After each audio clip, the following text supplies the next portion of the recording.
யாழ்ப்பாணம் சாவகச்சேரி மரவன் பிரபு பிரதேசத்துல சட்டவிரோதமான மண் அகழ்வுகள் தொடர்ச்சியாக இடம்பெற்று வருவதாக பொதுமக்களால் பல்வேறு குற்றச்சாட்டுகள் முன்வைக்கப்பட்டு வரும் நிலையில சாவகச்சேரி மரவன் பிரபு பிரதேசத்துல சட்டவிரோதமான மண் அகழ்வு இடம்பெற்று வருவதாக போலீசாருக்கு நேற்று தினம் கிடைத்த தகவலின் அடிப்படையில் நேற்றிரவு 11 மணியளவில் அங்கு விரைந்து சென்ற போலீசார் மண்ணகவில் ஈடுபட்டிருந்த உளவு இயந்திரத்தை விரட்டி பிடித்திருக்கிறார்கள்.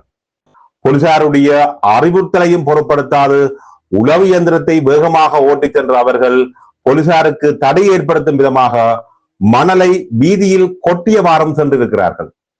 இறுதியாக அந்த உளவு இயந்திரத்தை அவர்கள் பற்றை காட்டுக்குள் விட்டுவிட்டு அதில் பயணித்த ஐவரும் தப்பியும் சென்றிருக்கிறார்கள். இந்த நிலையில அராதரவாக இருந்த அந்த உளவு இயந்திரத்தை கைப்பற்றிய சாவகச்சேரி போலீசார் அதை மீட்டுள்ளதோடு தப்பியோடியவர்களை கை செய்யும் நடவடிக்கையிலும் ஈடுபட்டு வருகிறார்கள்.